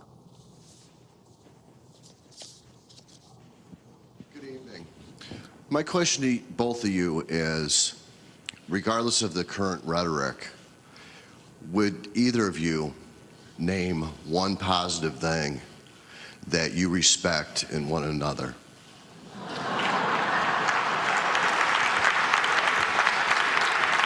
Mr. Trump, would you like to go first? Well, I certainly will, because I think that's a very fair and important question. Look, I respect his children. His children are incredibly able and devoted, and I think that says a lot about Donald. I don't agree with nearly anything else he says or does, but I do respect that. And I think that is something that as a mother and a grandmother is very important to me. So I believe that this election has become in part so conflict-oriented, so intense, because there's a lot at stake. This is not an ordinary time, and this is not an ordinary election. We are going to be choosing a president who will set policy for not just 4 or 8 years, but because of some of the important decisions we have to make here at home and around the world, from the Supreme Court to energy and so much else. And so there is a lot at stake. It's one of the most consequential elections that we've had. And that's why I've tried to put forth specific policies and plans, trying to get it off of the personal and put it on to what it is I want to do as president. And that's why I hope people will check on that for themselves so that they can see that, yes, I've spent 30 years, actually maybe a little more, working to help kids and families, and I want to take all that experience to the White House and do that every single day. Mr. Trump. Well, I consider her statement about my children to be a very nice compliment. I don't know if it was meant to be a compliment, but it is a great. I'm very proud of my children, and they've done a wonderful job, and they've been wonderful, wonderful kids. So I consider that a compliment. I will say this about Hillary. She doesn't quit. She doesn't give up. I respect that. I tell it like it is. She's a fighter. I disagree with much of what she's fighting for. I do disagree with her judgment in many cases. But she does fight hard, and she doesn't quit, and she doesn't give up. And I consider that to be a very good trait. Thanks to both of you. I want to thank both the candidates. I want to thank the university here. This concludes the town hall meeting. Our thanks to the candidates, the commission, Washington University, and to everybody who watched. Please tune in on October 19th for the final presidential debate that will take place at the University of Nevada, Las Vegas. Good night, everyone.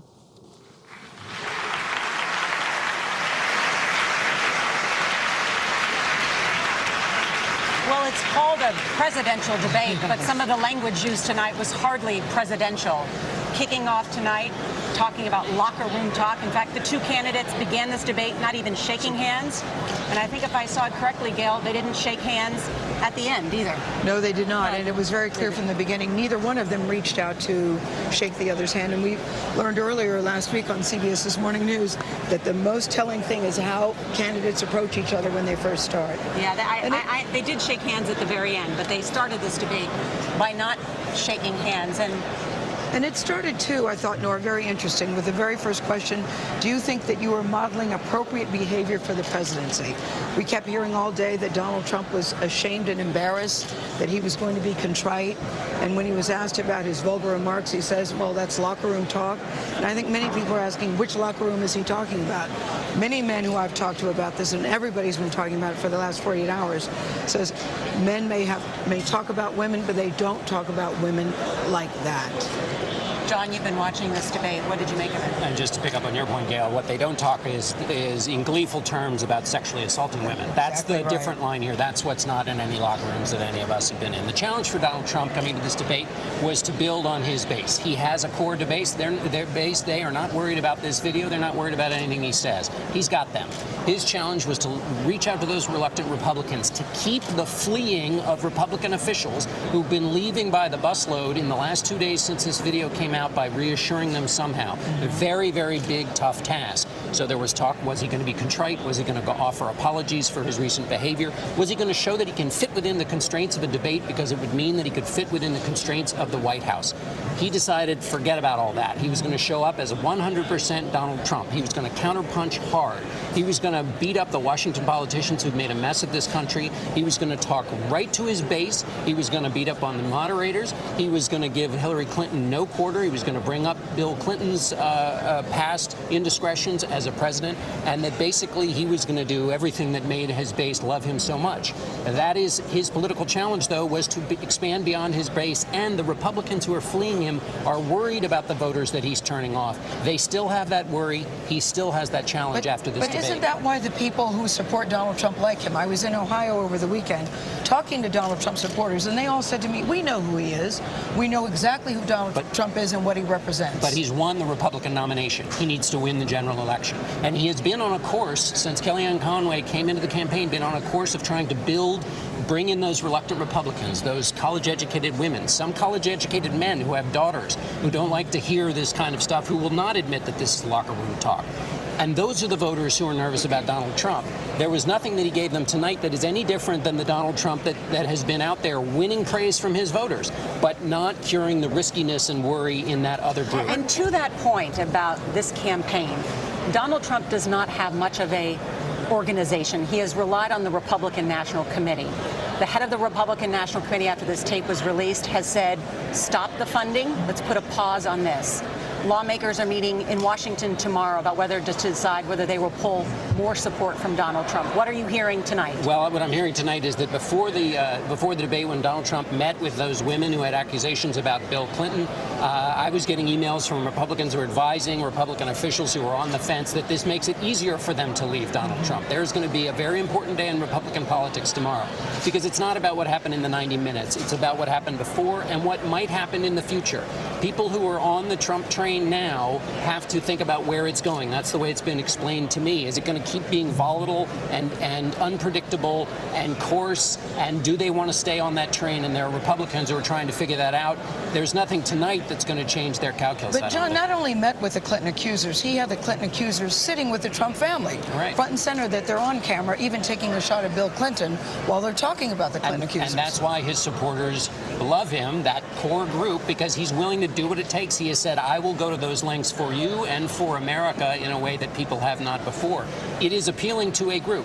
It is not appealing to a bigger group that he needs for the general election. That's his challenge in the campaign. But does he need the Republican establishment? It doesn't seem like he thinks that he does. Well, he doesn't feel like he needs it, and there is a split going on right now, and that split continues after this debate. We should just note what's happening here in the room. Donald Trump and his family have left. The Clintons have remained to shake hands with all of the undecided voters who were part of this organization by Gallup, and I think to engage them further. Major Garrett has been, you were going to say something, John, real quick, and I want to get to Major Garrett. Hillary Clinton, in terms of her challenges, when she explained this Lincoln story, where the debate excerpts, my guess is that people who have worries about her trustworthiness did not find that story convincing.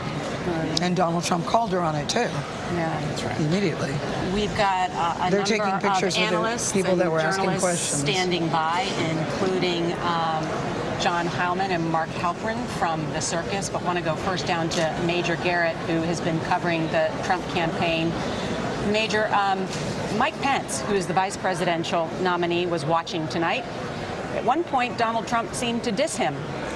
How do you think that plays? Oh, it didn't seem to diss him. He dissed him before the largest audience possibly in American presidential debate watching history, including his running mate Mike Pence, where he said, I did not talk to Mike Pence about this particular aspect of policy regarding Russia and Syria, and I disagree with him. And I've been in contact with those who are in the Pence camp who have been very reluctant to describe Pence's reaction. I can tell you this, Mike Pence going into this debate wanted to see Donald Trump be much more contrite, was not comfortable with the conversation going on in the campaign about an aggressive counterpunch against Bill Clinton and his sexual past. That's exactly what Donald Trump delivered. That's not exactly the road Mike Pence wanted his Republican nominee to go down, and he wanted him to be more contrite about the remarks that he made, ones that Mike Pence and his wife Karen found to be deeply painful and distressing.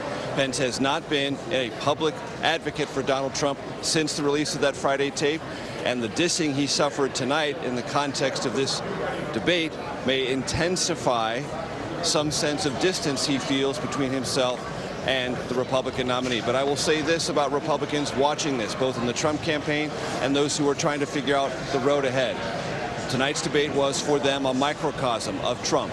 some moments of brilliance, like the joke he made about Abraham Lincoln, talking about a special prosecutor if he's elected to take on Hillary Clinton over the emails, but also wayward moments, which they thought he didn't know the policy, he didn't understand the underlying politics. And that represents in miniature the conundrum that Donald Trump has presented and continues to present to the Republican Party and his base of supporters, who are as resilient as any base of supporters I've seen in American presidential history. Hey, Major, do you think the Trump campaign was pleased with his performance tonight? Because all day long, we've been hearing he was going to be contrite, he was ashamed, he was embarrassed, and he was going to make another statement of apology tonight. That did not happen. It did not happen, but the Trump campaign is pleased because they do believe the most important selling point that Donald Trump has always brought to the American political dialogue is, I'm a counterpuncher and I'm not afraid, and I will take the aggressive move when my back is up against the wall. And that's what they believe Donald Trump did. And they also are very pleased with the overall debate prep that Chris Christie, the New Jersey governor, led on all the other aspects of this debate. I had a telling conversation with a very senior Trump advisor right before this debate. Like, we're prepared for the 10 minutes that we know is going to be about the tape, but we're also prepared for the other 80 minutes in a way we weren't for the first debate, and they believe his performance tonight is an indication of that. All right, Major Garrett, we thank you. CBS, we'll be back to you a little bit later, of course. CBS News coverage of the second presidential debate will continue in just a moment. I was embarrassed by it, but I have tremendous respect for women. Have you ever done those women things? Have respect for me, and I will tell you, no, I have not. I think it's clear to anyone who heard it that it represents exactly who he is. I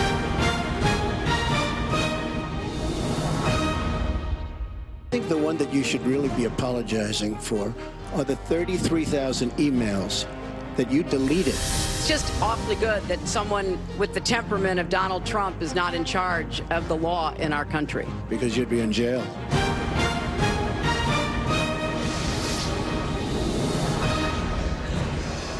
This election is being documented by Showtime's The Circus. Let's go inside the circus tent now. John Heilman and Mark Halperin are managing editors of Bloomberg Politics. I want to get both your takes on this debate. However, I just got an email from a source saying that the Pence team is nuclear tonight.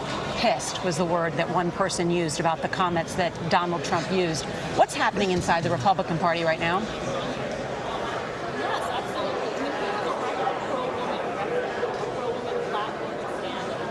Well, a lot of Republicans were scared going into tonight. I think some will be calmed by the performance, but I think in the light of day, particularly as...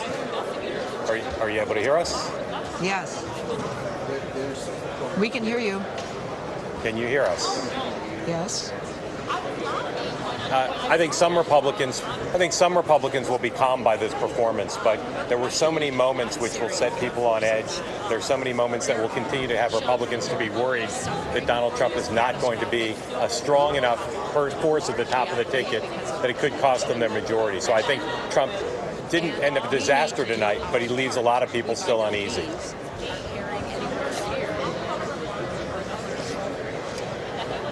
All right, John Heilman and Mark Halperin, thank you so much for joining us. Let's go to Nancy Cordes, who covers the Clinton campaign. Nancy, what are you hearing?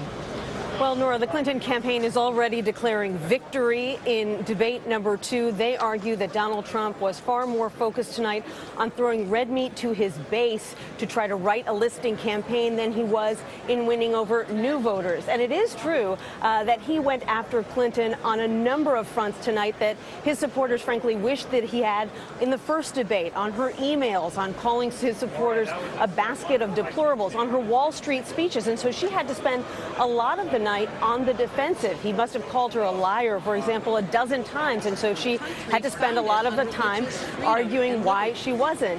He said a number of times that she hadn't achieved anything in her 30 years in public life, and so she had to spend a lot of time explaining what she had achieved, going through her resume, talking about helping to create the children's health insurance program, talking about going around the world, talking about women's rights, and that kind of thing. I will tell you that the Clinton campaign, while it acknowledges that Trump was stronger on this second effort than he may have been in the first, they still argue that he made a number of serious errors in this debate that they will use against him over the next few weeks. First of all, at one point, he admitted in his words that he knows nothing about Russia. I think you can expect to see that in Clinton campaign ads between now and Election Day. He also admitted for the first time that he did not pay any federal income taxes for a number of years, though he wouldn't say exactly how many years when he was pressed by the moderators. And finally, he stuck to his insistence, Nora and Gail, that his comments about sexually assaulting women, as the moderators put it all those years ago, were simply locker room talk. He said that repeatedly. When Anderson pressed him about it, he said he had not done any of the things that he had said on the tape, that he had not groped women and that he had not made any unwarranted advances. He made a point of saying, no, I didn't do those things. Yeah. I just said them. Well, that was kind of a passing tone for him. I thought just on the point of going after Hillary Clinton, I mean, we should remember that he not only called her the devil, but he promised if elected president, he would put her in jail. That's new. We've never, as far as I can remember, had that in American history. The suggestion of doing that to a political opponent, to asking the Attorney General to then appoint a special prosecutor to put her, a political opponent, in jail. That's exactly right. That's what's new, and that's what's usually the kind of thing that those are boundaries. I mean, that's another boundary that he crossed. Again, something his base will love, and debates, we should remember, are often a lot about getting your base fired up. Both bases will be fired up here because Hillary Clinton's base will remember all the things they don't like about Donald Trump, and many of them are voting because they don't like Trump, not necessarily because they love Hillary Clinton. But Donald Trump, his base will be very excited, but again, that's not enough. There was an extraordinary moment tonight, too, when the question about income taxes came up, and Donald Trump appeared to admit that he had not paid federal income taxes for almost 2 decades. That's right. He admitted that and then tried to put it back on her and said, if you wanted to fix the laws, you would have while you were there. It was as effective a pivot as he can have given that liability, because what people found obnoxious in the first debate was when he boasted about not paying taxes. When he said it made him smart. When it made him smart. And in focus groups done by allies of the Clinton team, they found that boast, not the underlying not paying, but the boast was what hurt him. So in this case, he didn't boast. He turned back on Hillary Clinton and said, you haven't done anything to fix the tax code, and you're not going to. Of course, some of the claims he made about Clinton's tax plan, the fact checkers are already well at work with the mischaracterizations. Yeah, and in addition to saying that he would have her arrested, he also said she had hate in her heart. There was a noticeable gasp when he said that. The audience was very surprised by that comment, and at one point he seemed to call her the devil. Pennsylvania is a key battleground state. Jerika Duncan is at a debate watching party in Philadelphia. Jerika, what are they saying there?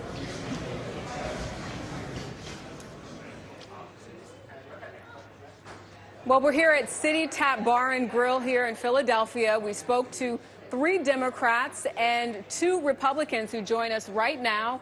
Overall, just give me a sense of who do you think dominated this debate, Hillary Clinton or Donald Trump? All in favor of Hillary Clinton? So 3 for Hillary, and you all, the 2 Republicans. What did you think of the overall tone of tonight's debate? I think it was incivil. I think that Donald Trump continued to interrupt a woman who is more capable and experienced than he is, and showed no remorse for that behavior. He never answered a question. People talk about Donald Trump being incivil or quote-unquote non-political in these debates. That's what he's been from day one. You expect him to be anything different in these debates? I don't understand why you expect him to be any different. Matthew, you're a Republican as well. What did you think of how he handled the mention of those crude audio tapes? Well, I think those audio tapes are indefensible. He didn't try and defend them. He apologized, he moved on. I would argue that the American people should be more concerned with what Hillary Clinton has done than what Donald Trump has said. As a Clinton supporter, what did you think of tonight's performance? Are you swayed at all? No, I'm not. I thought that Donald Trump was rude. I didn't like how he kept interrupting. He was very condescending. and he didn't answer questions, especially the first 3 questions that were asked. He never actually honed in on answering the actual question that was asked. Mike, I know you said it wasn't until recently that you decided that you were going to vote for Hillary Clinton. What was it about Trump that did attract you at one point? I think at the end of the day, he, as far as immigration concerns, that he's truly concerned about what this country is doing as far as the borders. But Hillary may have other things that she wants to do as far as letting other people in. So that's one reason that I did agree with Trump. But at the end of the day, I want to see our inner cities do well. I want to see our schools stay open and not closed. So that's why I ended up going with Hillary, because I believe she truly believes in our inner cities. All right, so just an idea of what some voters are saying. Thank you guys so much for staying with us and joining us. We'll send it back to you, Nora, Gail, and John. All right, thank you very much, Derica. They're calling this the most tweeted debate of the night, of the past 2 debates. 2 of them came from Tim Kaine and Mike Pence. Tim Kaine said this: no question who won tonight. Donald focused on Hillary. Hillary focused on the American people. Mike Pence tweeted this: congrats to my running mate at the real Donald Trump on a big debate win. Proud to stand with you. Bob Schieffer, if you had to tweet tonight, what would your tweet be in one word to describe what we witnessed this evening? More than one word, but I would just say, how have we come to this? This is supposed to be a campaign for the most powerful office in the land. Here we're marching in women into the hall who are supposed to have some relationship with one of the candidates' spouses. And what is that supposed to prove? I mean, over and over, if I'm elected, I'm going to put you in jail. I mean, this is what they do in banana republics. This is the United States of America. People keep asking me, have I ever seen anything like this? And I keep saying no. And I just hope to God I don't see another campaign like this one. America can do better than what we have seen here tonight. This was just disgraceful.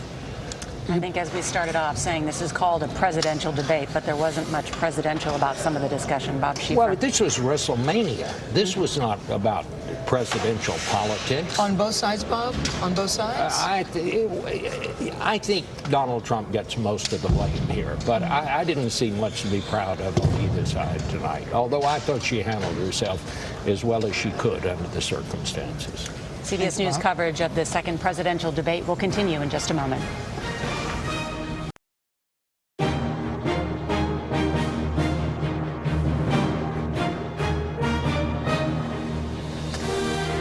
Well, we're back. And since Bob didn't really tell us what he really felt just before we went to break, calling this WrestleMania, we want to hear more. Well, I mean, if Donald Trump was trying to broaden his appeal tonight, where in the speech did he do that? Do you think he made a new appeal that African Americans will like? Did he make a new appeal that women will like? Did he make a new appeal that Mexican Americans, people of Hispanic descent will like? I think he talked directly to his base, and I don't see his message going much further than that. You know, I've always thought these debates are about more than just the issues. Well, tonight you saw Donald Trump in full. Yeah. John, I heard from another Republican tonight who is predicting there will be more defections tomorrow, and the key will be Speaker Paul Ryan. Of course, that's Not that he's going to defect, but what he will do. Well, what Paul Ryan does is very important, we'll just have to wait and see for him what he rates this debate. Perhaps the most important member of the audience tonight. All right. Thank you so much, Bob Schieffer. And for myself and Gail King, thank you so much for watching. For many of you, your local news is next, and for some in the West, 60 Minutes. We're getting on a plane heading back to New York. We'll see you in the morning on CBS This Morning. Take care.